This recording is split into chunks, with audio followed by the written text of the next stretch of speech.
So hi everyone, it's your co-founders Dylan and Seb, and for today's episode on the Matchii Experience, we have Bishara from the Montfort Mediterranean Grill. Just a brief description, the pride and joy of Montfort lies in their specially created menus, and by convention, they have described it as healthy and fresh foods with unique combinations of traditional Mediterranean flavors for the whole family. So today we'll be learning a lot about the story and work culture of Montfort, and without further ado, we hope you enjoy the latest episode of the Matchii Experience.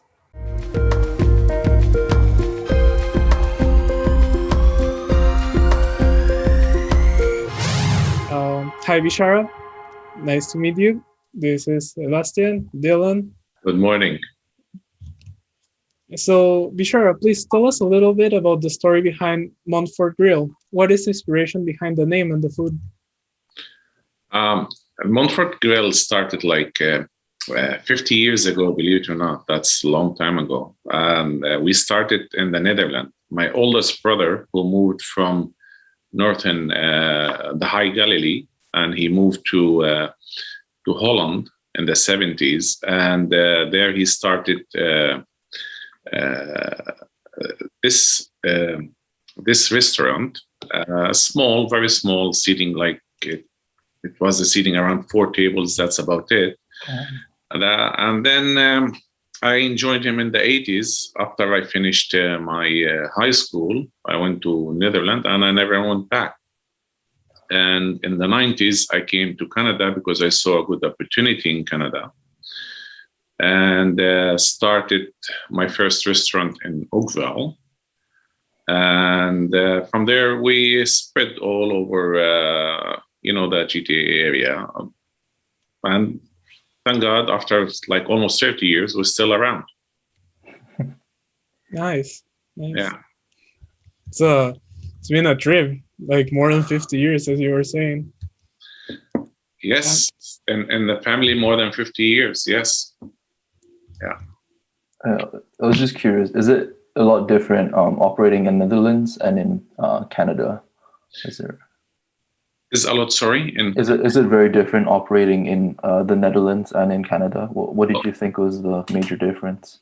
Oh, that's a great question. Like that, it's a huge difference, big difference. Oh. It was very hard to adopt in the beginning. The first couple of years, being in Canada was very hard to adopt. Even though the language was easy, it's English, and I was good familiar with the English language. But the culture and the way the system work, it's totally different than the Netherlands. Totally different. And again, I'm talking 30 years ago when I started. I didn't find that the Canadian culture with restaurant and the way to handle food was as good as in Europe. In Europe was much better, and they took the job very seriously. And whoever is a waiter or a cook, he take it very seriously. Thank God, those things are changed in Canada for the last. I see the change for the last at least 15 years. In 15 years, that restaurants start to be very important, and cooks, wait staff, chefs, they take pride in what they do, and which is that will make what make the whole restaurant to be more successful. So the difference in the culture between the Netherlands and in Canada in the beginning was very difficult. Was very difficult to train staff. Was very difficult to make them adopt the idea how to be on, to give the good service and to give the good food. Now we don't face this problem anymore. Okay. That was the biggest difference. Yeah. Okay. So we've been talking about the change, and how have you made your team, people from working at Montfort, have a work, like how's the work culture like? What are the values that Montfort has and their workers have?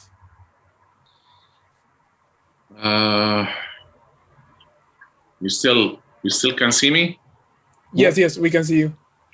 Okay. the culture that I tried to build from the beginning was not too much different from the culture that I adopted from the Netherlands, and which is you always have the nice ambience, the nice music, bouquet of flowers if that's possible.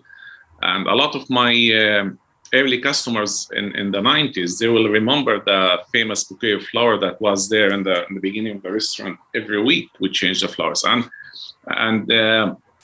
made sure that the staff is properly dressed and all that stuff.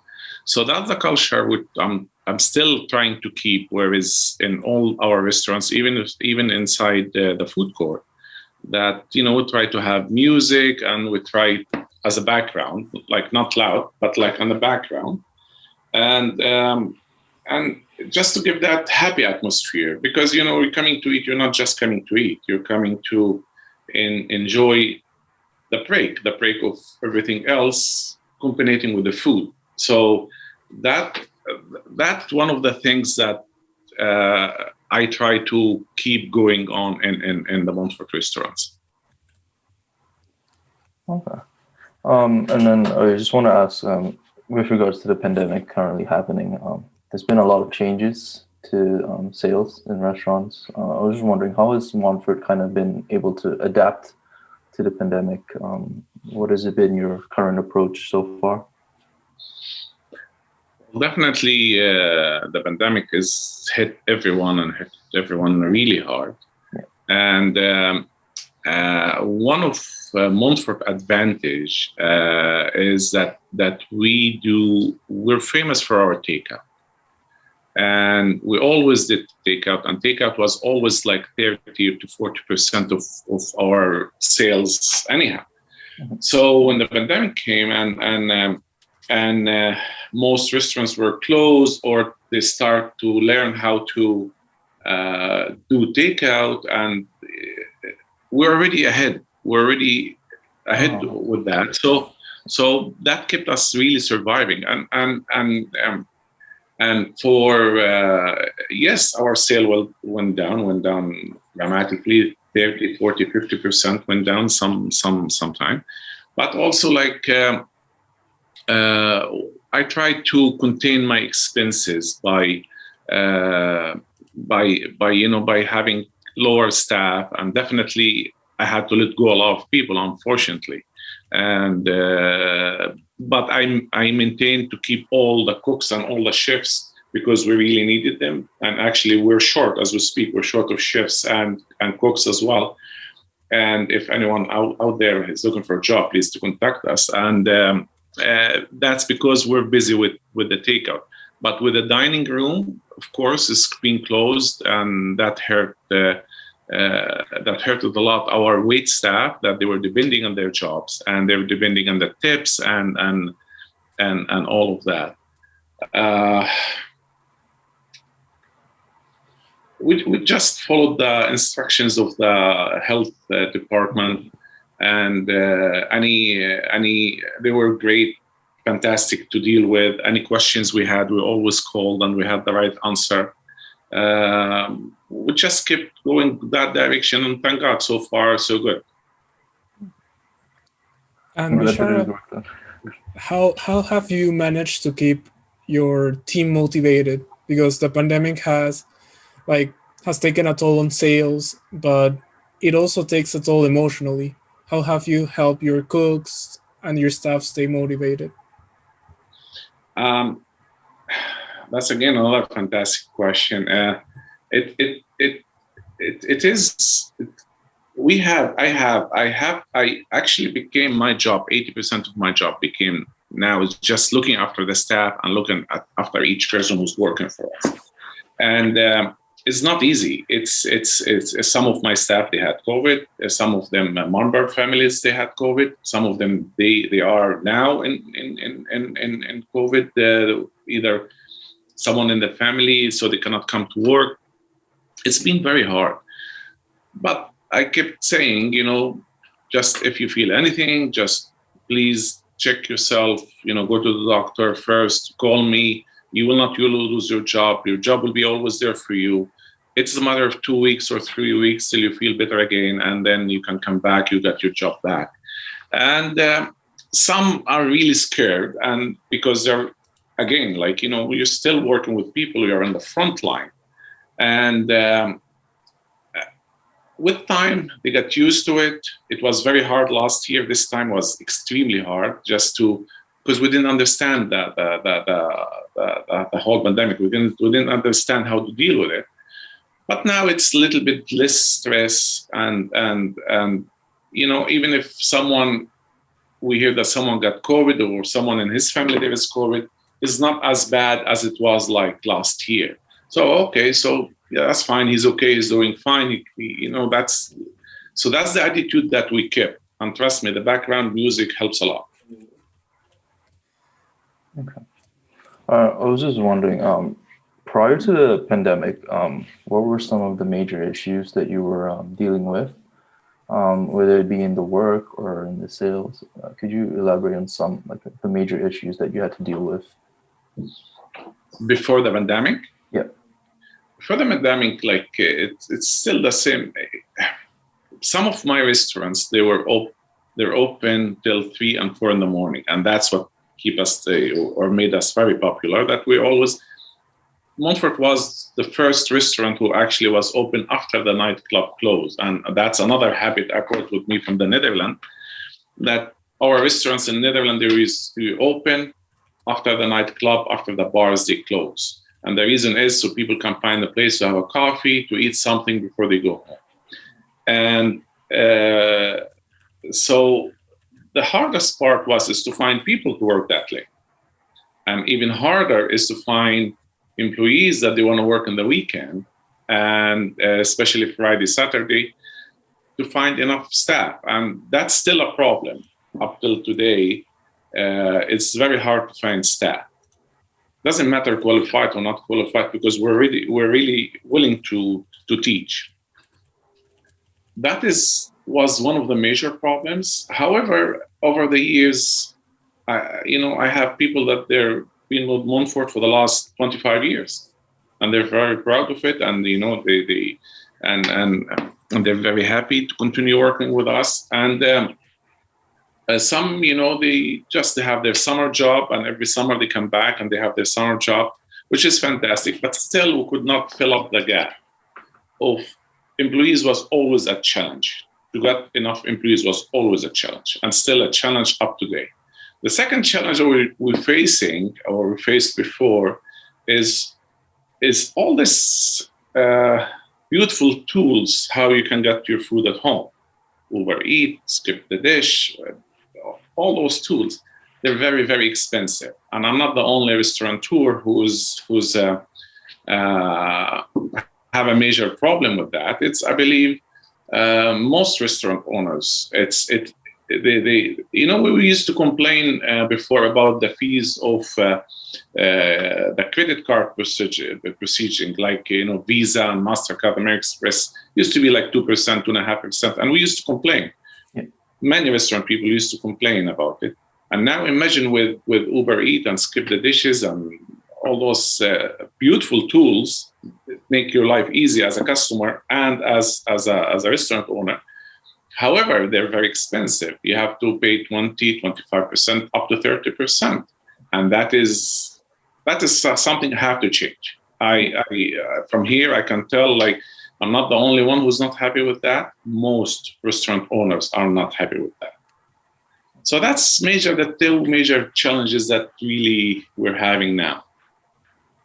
And I was just curious, because a lot of restaurants, or maybe like fast food chains that are very dependent on like takeout, they have their independent delivery service, where they, go out and send the food themselves instead of being dependent on maybe Uber Eats or Skip the Dishes.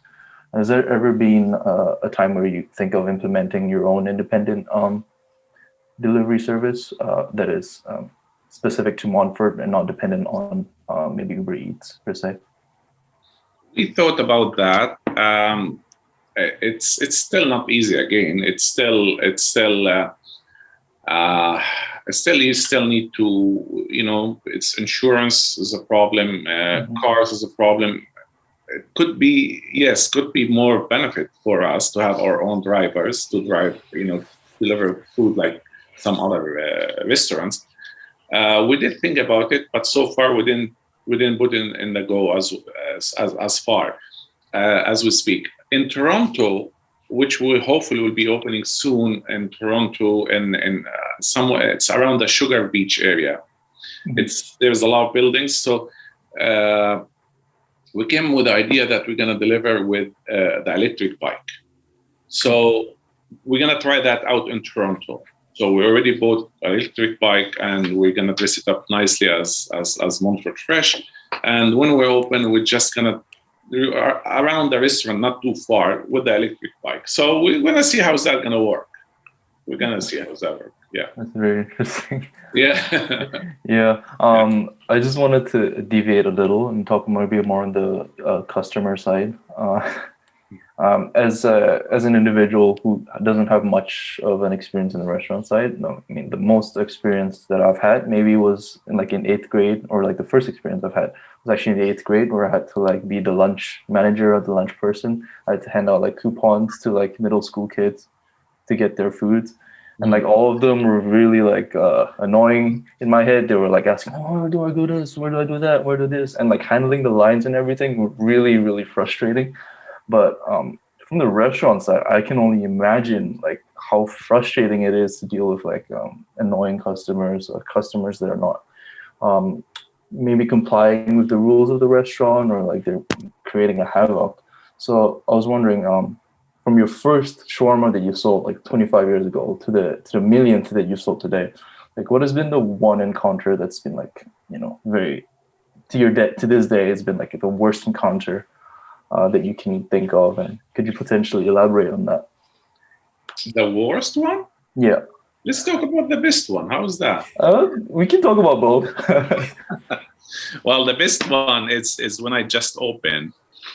I never forgot a group of young men that they used to work in one of the famous bar nightclub. It used to be called Sharky's, downtown Oakville. And those young guys, in their 20s, they used to be bartenders, and they came the first time to try. They heard about the place, so they came to try the shawarma and the Montfort chicken. And they took it to go, and they came back half hour later with the same bag, and they say, this is garbage. Oh. And they open the bag, and they have all the empty napkins and the foil paper, and they say, this is it was a joke, definitely. And they say, this is so amazing. We want the same order again. So kind of scared me a little bit in the beginning. Uh-huh. And when I find out that they're just coming to make a joke, and they became a regular customer since then, and they're still customers up to today. Wow. Maybe this is one of the best examples I had selling my first shawarmas. I don't remember having. Oh yes, now I remember something. One of the spices that we have in our shawarma mm-hmm. is Spanish paprika. Mm-hmm. And somehow in the beginning, between the English and making the right order, I ordered the hot Spanish paprika. Oh no! So you can imagine what happened on lunchtime. Oh no! So everything was over spicy, and we had to collect all the food back, and then to put all of that in the garbage. So that was actually that. Yes, this is one of the mistakes that happened in the beginning when I came here. Yes, one of the first shawarmas. So instead of Spanish paprika, regular one was the spicy one, the same color, and unfortunately wrong order. So that was a major problem at that time. Since then we learned it, so we taste it. Okay. So since you've sold your first shawarma, what has been the most important lesson that you've learned over time? Still the same lesson. Customer is the king. That's the first lesson. That's the first lesson I learned in the Netherlands. That's the first lesson I learned from my brother. No matter what, your customer is the king. The customer is always right. However, some of the customers, they're not right. and they are not the king, but you should treat them as king because they're coming to you. They choose from all the places to come over to you.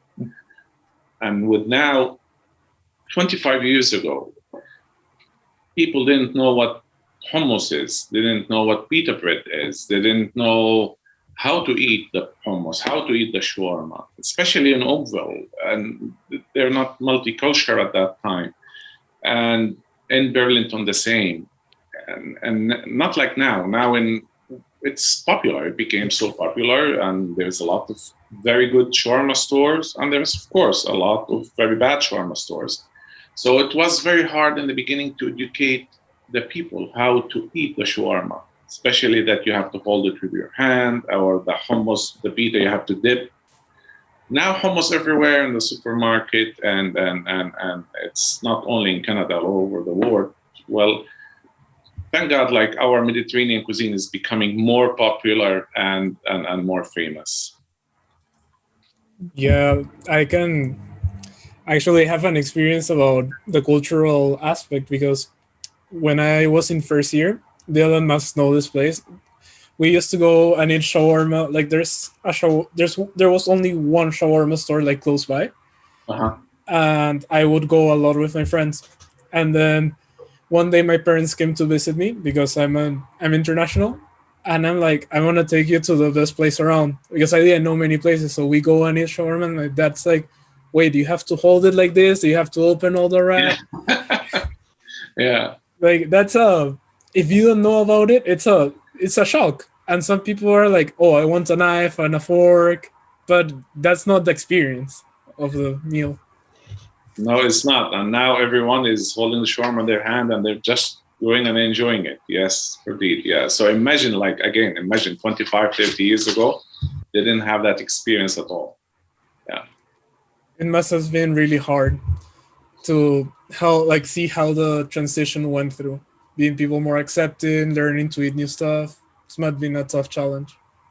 It is. And it was the same. It was in the Netherlands. The stories that I heard from my brother, like it took him 2 years till people start coming to his store and to start to be famous. Mm-hmm. And the same here in Canada. It took me a good 2 years before the store became famous and popular, and then we went and opened more stores. It's a different cuisine. It's a different, and I think the most thing that made Montfort famous, and that you had no choice after the club except coming to eat by me. And so you tasted the food, and then you came back with your family, or you came back with your friends for lunch or dinner. The busiest hours that I had in the beginning was definitely after hours, after the club. That was the busiest hours, and from there, people got to try it, so they know what it is, and then they start to come back. Yes. Okay. I was just wondering on the menu side. Over the years that you've been selling a lot of shawarmas, have you had to adapt to the taste of the Canadian consumers, or like have you, as a follow up, how has your menu like changed over the years? That's fantastic. Like it before we tried many kind of shawarmas. Mm-hmm. We tried the most popular shawarma in the Netherlands, believe it or not, it's pork, come from pork meat. And then some stores they open, they're selling lamb. And later on, it started to be when I came to Canada, of course, I followed the tradition by selling, I started with pork, and they didn't go anywhere. People didn't like pork. Mm-hmm. I went to lamb, didn't go anywhere. And I changed to chicken, and that went wide. So that's one of you're bringing a lot of memories. Yes, that was one of the things that I had to change because of the culture, because of the people, what people would like to eat here more. and find out that with the chicken, it was so popular and it was easy to sell. It was accepted by a lot of people, Mhm. and it was accepted by for health reasons, for religion reasons, for many reasons was accepted. So we changed to chicken, completely to chicken. To change to chicken, shawarma to chicken was changing the spices as well as changing the sauce comes around it. So I had to change the whole thing around it. And one more thing as well, our shawarma come in a pita bucket. It's a round small pita that we cook fresh, and we open it and we stuff it with the shawarma. It is different than the wrap that is becoming very popular in Toronto and everywhere else. We still, in Burlington and in Hamilton, like our pita shawarma pocket is very important. And our customers that they know us for years, that's what they expect and that's what they want. So, however, in Toronto, we're gonna add the wrap. So you have choice of two. Either you can have your shawarma as a wrap, what you use. Some customers used to it in Toronto, but we're gonna keep our classic pita, which is a pita pocket filled with shawarma. So that's the major, two changes that I like to talk about. That they have to adapt with food. Nevertheless, with food, you always need to change. You need to go with, and lately actually it's becoming it's too much for any restaurant to handle. Like you need the gluten-free, you need this, you need that, you need brown bread, white bread. It's too much for the cooks to keep track of all of that. I try to eliminate it to the most popular changes only. Okay. So it's a challenge to face authentic flavors and adjusting to a new country. I guess you've done a good job because you've been in business for so many years and it's been going well. So now let's go to a different type of question. Imagine I want to go and work at Montfort. What are you looking for in the people who are applying? Working as the kitchen or as a waiter? We can go for both front house and back of the house. In the kitchen, is important to have knowledge in the kitchen, and thank God, again, there's a lot of interest into cooking those days. And a lot of young people, they're going to chef school and cook culinary schools and those kind of schools, which is at least you will get with the basic most important things is how to handle the food safely, how to know about the temperatures of your fridges, how to keep your space clean 100%, how to keep your body clean, how to keep your hands clean. That's very important in the food industry. At least we're getting that far lately. So if someone was someone who's applying for a job and he has some kind of school behind him, doesn't matter for half a year or 2 or 3, at least they got the basic for the most important things, and then we can teach the rest. So if you come to me and you say that I never went to any school, I never worked in a restaurant before, then I need you to shadow or work with a chef, a good responsible person who's going to teach you all the most important things: how many times you should wash your hands, where to put the chicken, where to put the beef, where to put the vegetables, how to stack your fridge, how to keep your eye open about your fridge if it is still working properly or there's a problem with it.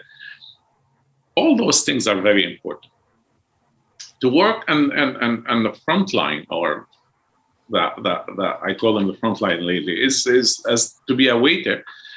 It's it's a little bit less headache, but still, you still need to know a lot. You still need to know your menu. You still need to know how to handle the customers, because of course, customers always right, and he's the king. And it's important to know, especially we sell alcohol as well in our restaurant. So, to be a little bit also knowledgeable with the beer and the wine and all that stuff. And then slowly we can teach you more.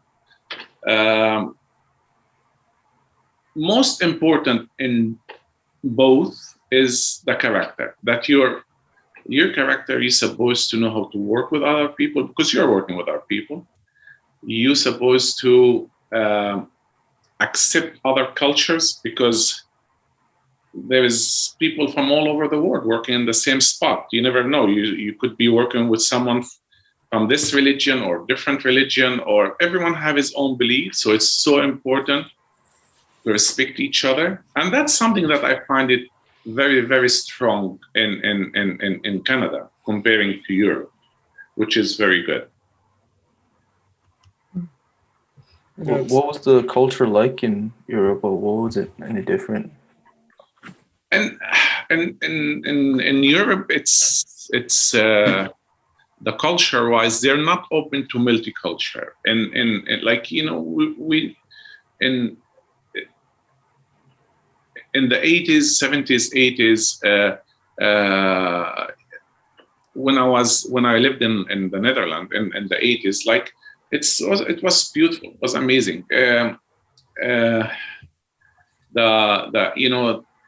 But the culture is very strong. The Dutch culture is very strong. It is the domain, because they're all coming from the same country, which is their country. It's the Dutch. Mm-hmm. Few people are foreigners, and they try to adapt to the culture, which is fantastic. While here in Canada, it is multicultural. Yeah, you have to get used to many cultures. If you are Christian and you never met a Muslim guy in your life, or a Sikh or a Buddhist, and trust me, I had all these people working for us, and I worked with a lot of people, and I learned a lot from them. I learned a lot about the culture, about the food, and it's a different. It's totally bigger culture in Canada than anywhere else that I saw in the world. In Europe, it's simple. It's the original people and the foreigners that they come for the country, that they have to learn the original people culture, and that's about it. Here in Canada, it is very wide. You have to learn about everyone almost, which is great and fantastic, and it opened the eyes, about the whole world. Which is, I got to know people that from places, and I thought myself I was very good in geography, that I never heard about it in my life, and I met them working with them in the kitchen, same kitchen, and it's fantastic. It's just fantastic. Okay. I'm glad you've done that, because there's usually this debate going on of authenticity. Like we've talked to a lot of owners, and sometimes when we've hop on a call, they're looking for stuff that is like, if it's for example, Mexican restaurant, it's a Mexican stuff because it gives the customer a sense of authenticity, but you lose the diversity. And as you were saying, people from different backgrounds help a lot. Like they might have better practices and they can help you reach new potentials. And I think you've done that along the way, having different such a diverse workforce. So can you tell me about an experience that you've had where you've seen the diversity helping you push your business to higher levels? It's what I consider myself now, of course, 100% Canadian. After the majority of my life, I'm living here, mm-hmm. and the diversity is so important, and it is just part of our life. It's something. Actually, it makes me sad when I look at the Middle East and see what's happening. That's where I'm coming from, where I came from.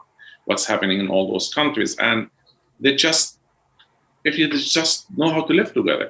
If we can do it in one restaurant, living, and working together, and different culture, and we all respect each other. If they do the same back home, we have no problem. So I learned that in Canada. Yes, I learned that in Canada big time. It's the respect of the other culture is so important, and I think that's again one of the success that we have is because we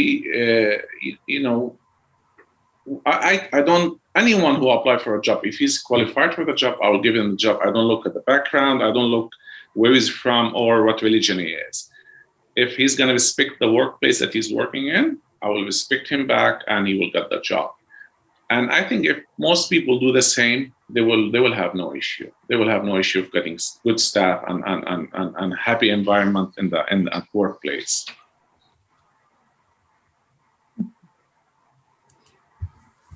Okay.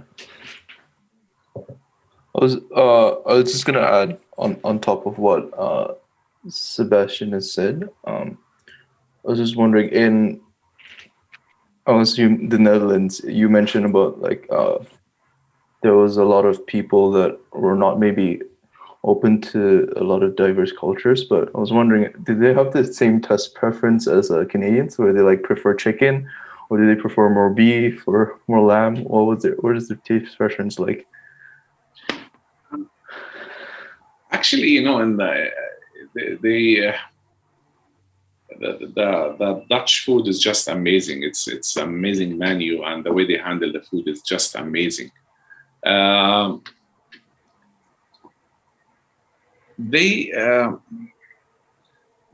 chicken was not popular, at least in the 80s when I was there. Chicken was not really popular, not in the restaurants, not at home. It's beef and pork and that was the most popular thing.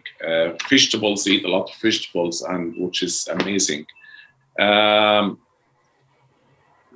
Dutch people are open to different kind of cuisines as well. They're very famous with the rice table, which is Indonesian, and all this amazing food that they and they're used to the spices from the Far East, that and which is already that mix was already there.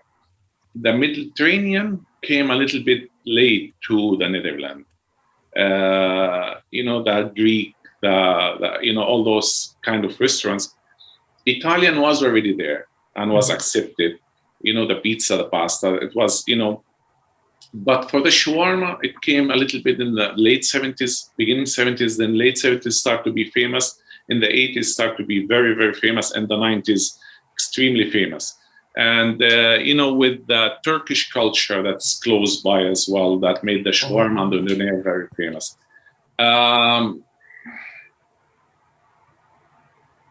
Like the fish is more important in Netherlands than meat.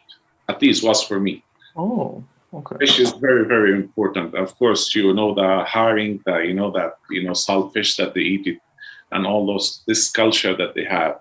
It's quite a culture that they have, and they're very proud of it.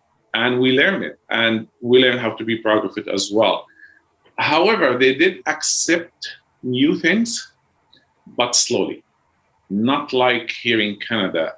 It's simple. You're going to high school and you have a friend who's sitting next to you. You go to his house, and he's gonna offer you something to eat, and then you got explored to a new culture.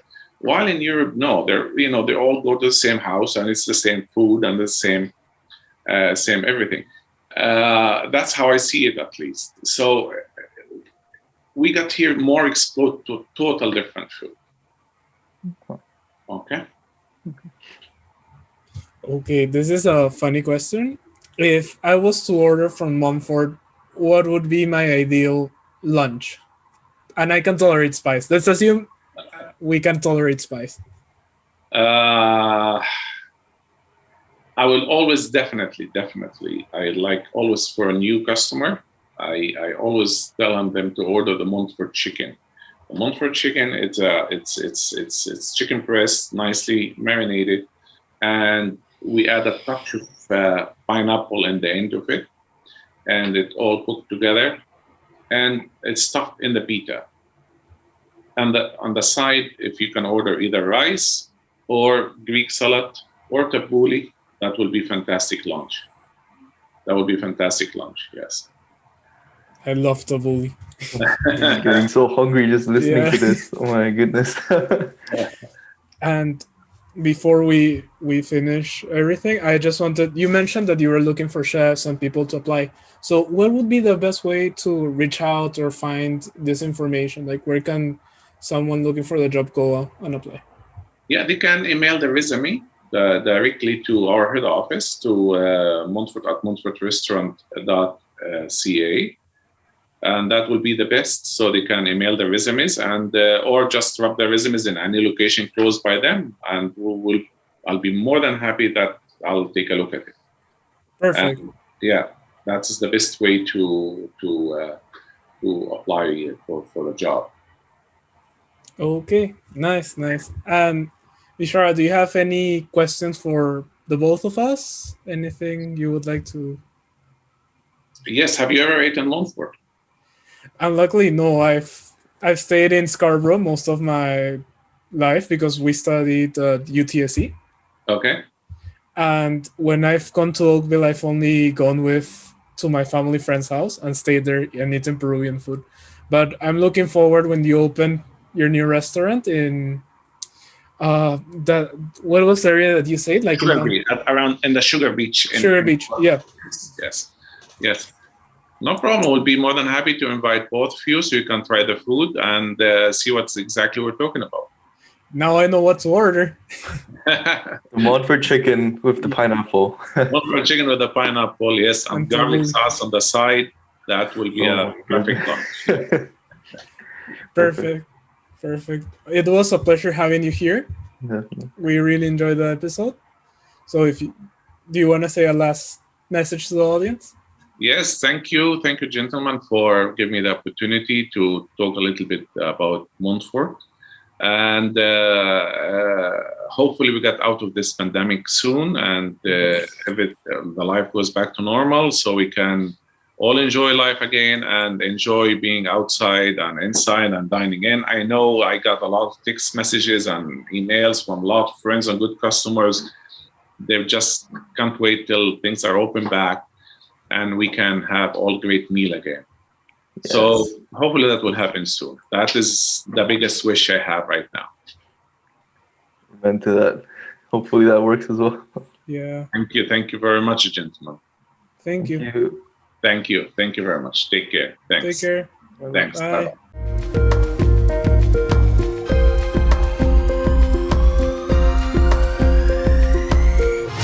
So there we have it.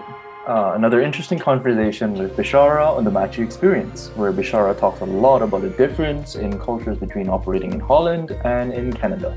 And on top of that, I rather found it interesting how he talks about the importance of work culture and diversity in his restaurants, as well as a brief explanation of how he's dealing with the pandemic.